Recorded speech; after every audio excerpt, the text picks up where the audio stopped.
Hey everyone, welcome back to my channel. It's Melissa, also known as Melly Mel the Muse. If you're new to my channel, or even if you've been like a frequent flyer to my channel, don't forget to hit the subscribe button and to also tap that bell. So some of you may know that SheaMoisture has recently launched a new hair care collection. It's the Manuka Honey and Yogurt Hydrate Plus Repair hair care line. So this particular collection basically incorporates a reparative formula meant to fortify brittle hair by providing protein and moisture. Overall, the purpose of this collection is basically to help strengthen damaged hair. SheaMoisture sent me the 5 items in this collection to try, test out, review, and to provide you guys with a tutorial.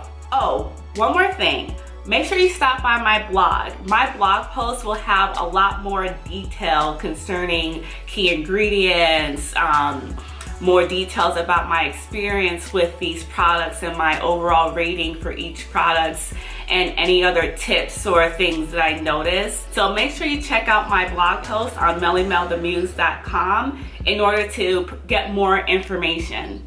So to recap, I received the shampoo, the conditioner, the protein power treatment, I received the multi-action leave-in, and I also received the split end balm. For frame of reference, my hair type is 4C. I have 4C hair. My hair, from what I understand, is also high porosity hair. I typically wash my hair once a week, and I also deep condition my hair once a week. That's my preference. And usually I pre-poo my hair prior to washing it. Hence why today is wash day for me. Hence why I'm wearing like my little head cap. I actually like this head cap a lot. That's why I'm wearing this head cap, because if you can see, I actually have my head wrap on right now, and that's because, I don't know if you can hear that, that's a plastic bag basically covering my head because I did my pre-poo, and I did my pre-poo this morning, and I'm gonna let it sit there for at least 4 hours. I usually like to pre-poo the night before so that it sits there longer, but I didn't really have any time to do it before going to bed. So I pre-pooed this morning, put on my plastic cap, put on my head wrap because, you know, I don't want stuff slipping and sliding down my face and neck and whatnot. And I'm not trying to film in my head wrap, although I mean, I think she's cute, y'all. She's pretty cute. But anyway, the point is, I will be filming with my cap on. And you know what? Just a tip, if you ever have to pre-poo on the go and you got errands and things like that, girl, just throw a cap on. Find yourself a cute cap. Throw it on, nobody's gonna know. You can't tell. And she cute.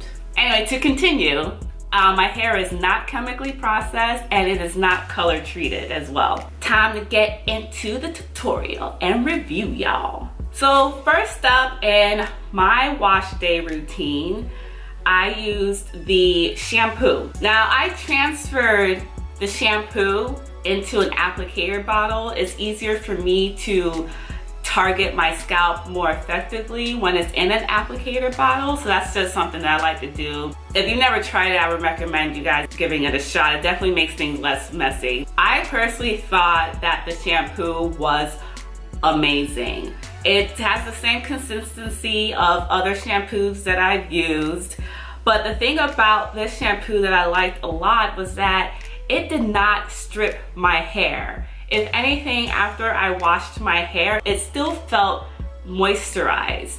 My scalp felt clean though, and my hair felt clean, which is completely ideal. When you're cleansing your scalp and cleansing your hair, which you tend to focus more so on your scalp, but you still want to cleanse your hair strand because product builds up on it and whatever environmental hoopla is out there builds up on it, so you want to get rid of it.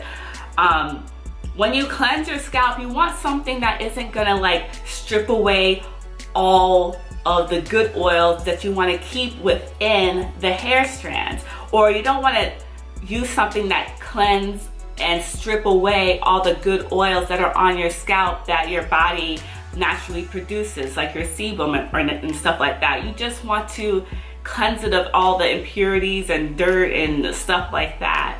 So, and not every shampoo is created equal when it comes to doing this. I've had some pretty terrible experiences with shampoos where my hair literally felt brittle and dry afterwards. It was like I might as well had washed my hair with like regular bar of soap or something like that and probably would have gotten better results.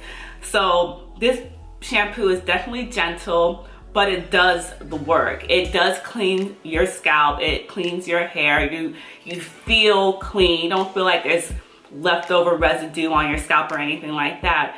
But it doesn't leave your hair feeling dry and brittle. It feels very moisturized. So the next product that I tried out was the conditioner. Now, for this tutorial, I basically used each of the 5 products exactly how they were stated to be used by the directions, which may not necessarily be how I would actually use some of these things. And for instance, the conditioner, in my typical wash day routine, I don't have a dedicated conditioning step. I have a deep conditioning step or a treatment step, but not an additional conditioner step that I do before I do a deep conditioning. You know what I mean? Like, to me, that's just an added step. But I do know that there are a lot of naturalistas out there who do have that extra conditioning step, but they're not using it necessarily to condition their hair. They're using it to detangle their hair. That's when they detangle their hair. And in my case, I detangle my hair while I'm pre-pooing it. So having a separate conditioner step is like this extra thing that I don't need to do, which just takes up more time on an already long wash day. So usually what I do with a conditioner is, if it's a really good regular conditioner, which I believe this conditioner was awesome. It was really, really good. I usually use it as a base for my DIY deep conditioners.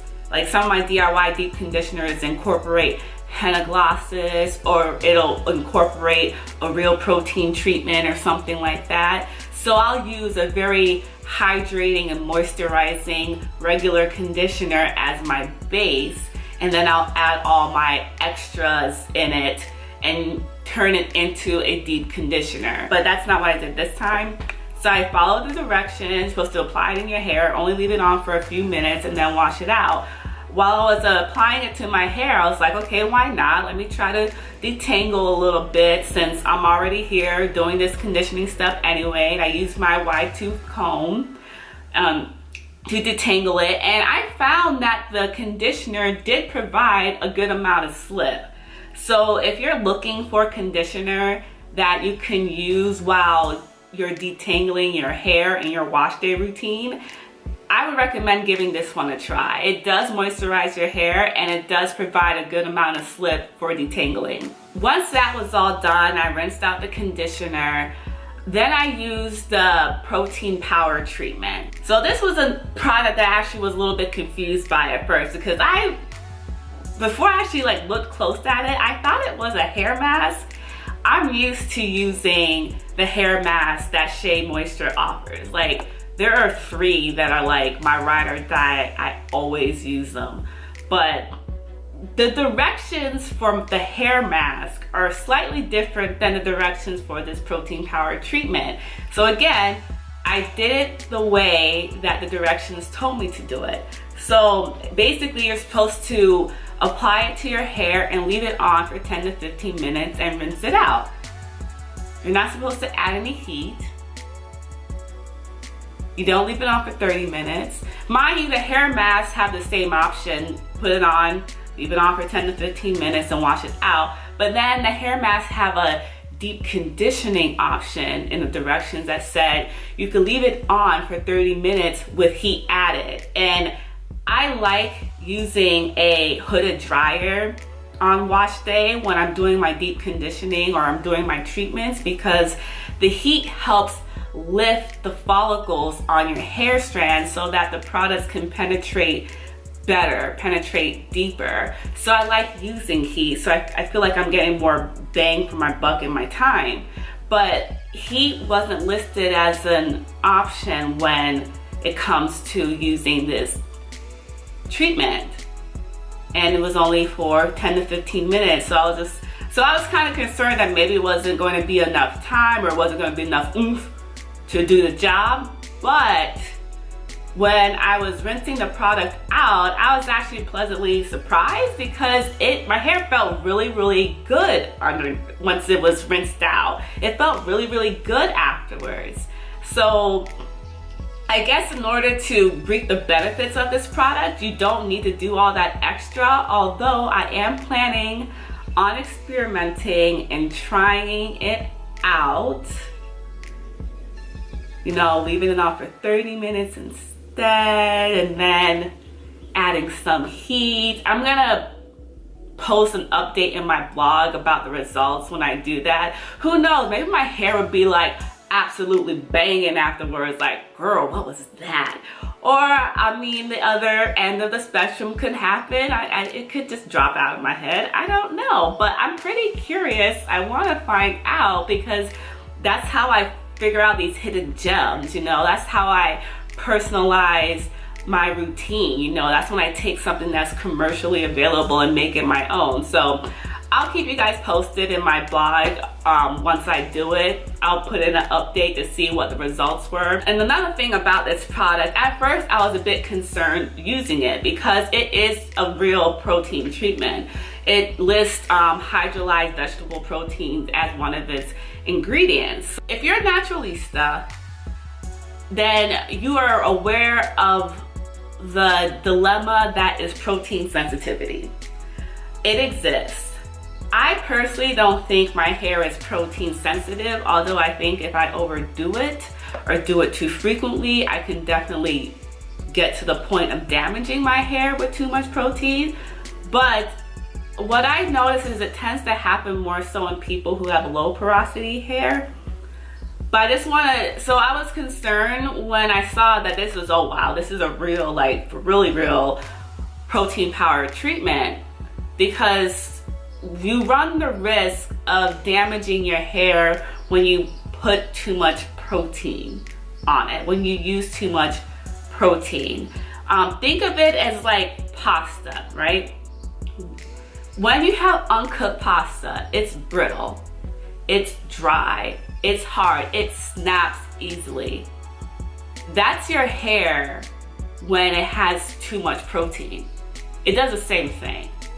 But then on the flip side, when you overcook pasta, when it's seriously hydrated, the same is also true. It easily crumbles into pieces.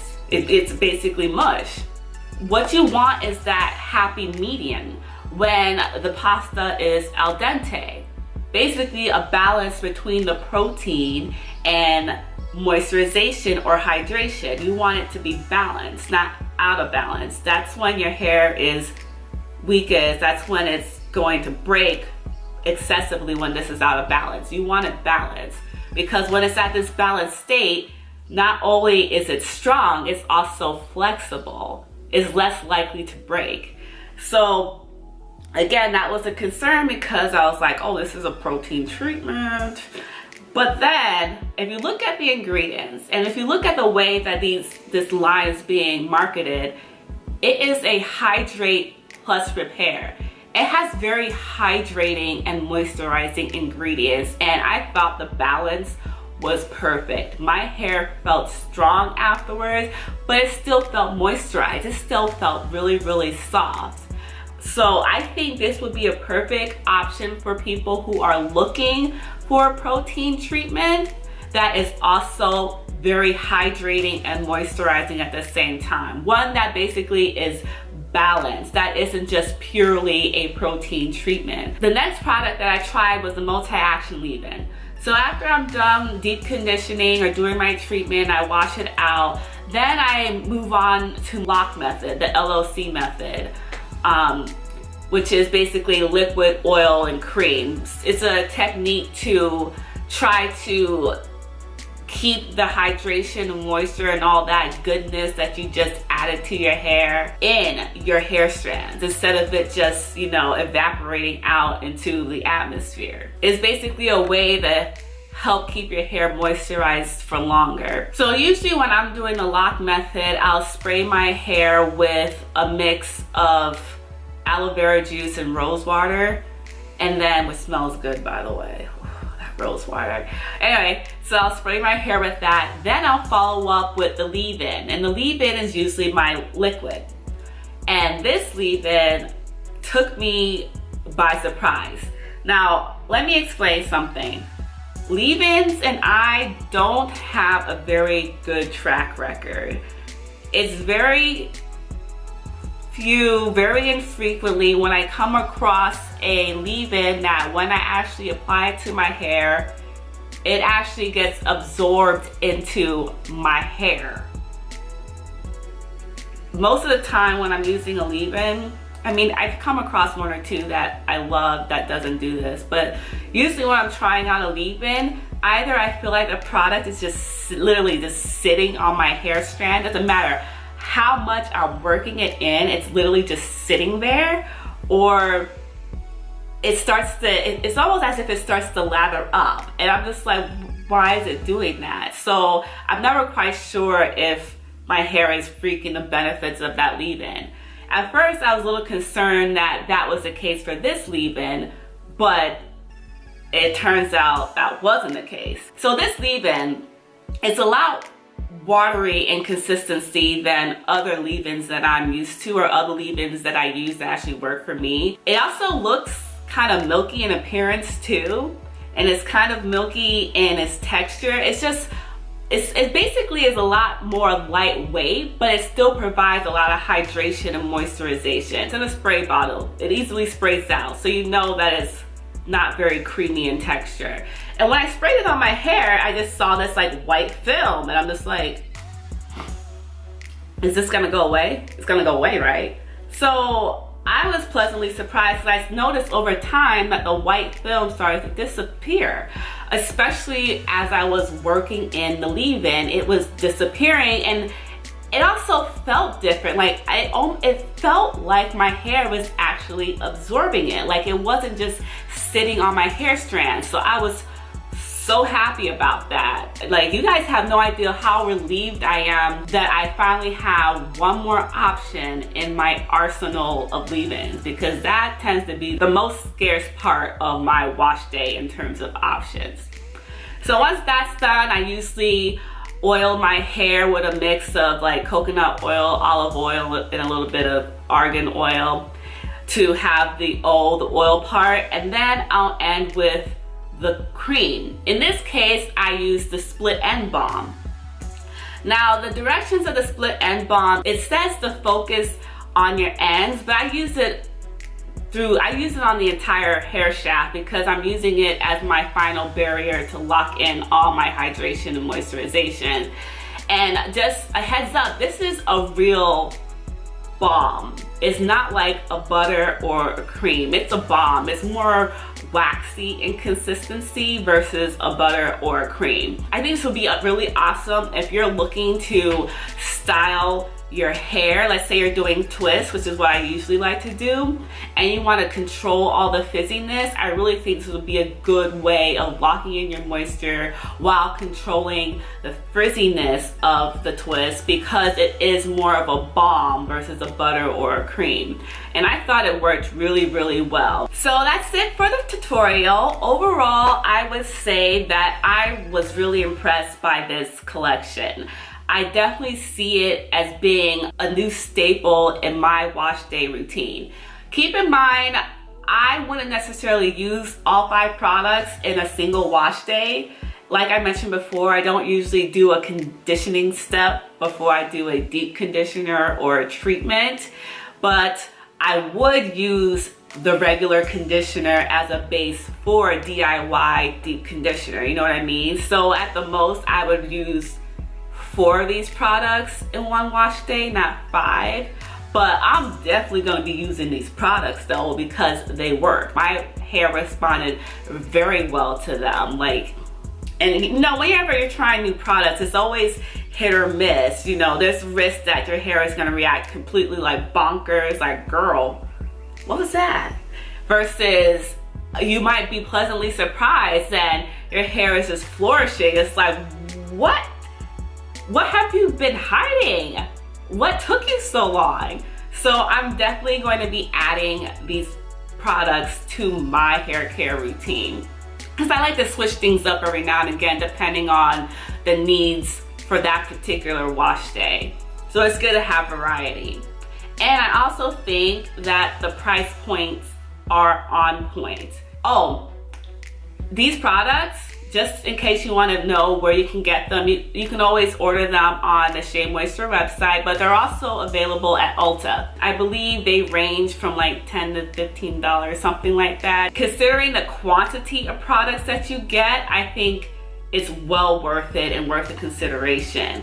Now the balm itself might look really small, but to be honest with you, a little goes a long way. Like I said, it has more of like a waxy consistency, so you don't need much for it to do the job. With that said, I hope you guys like this video. I hope you guys like my tutorial and review. If you're thinking about trying any of these products, let me know in the comment section below.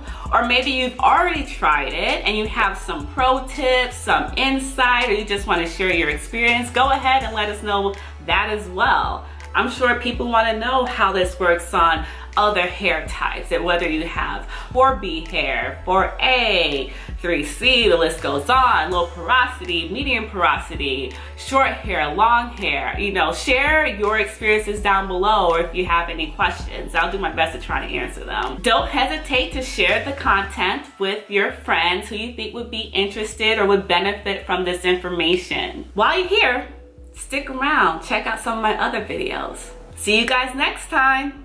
Bye.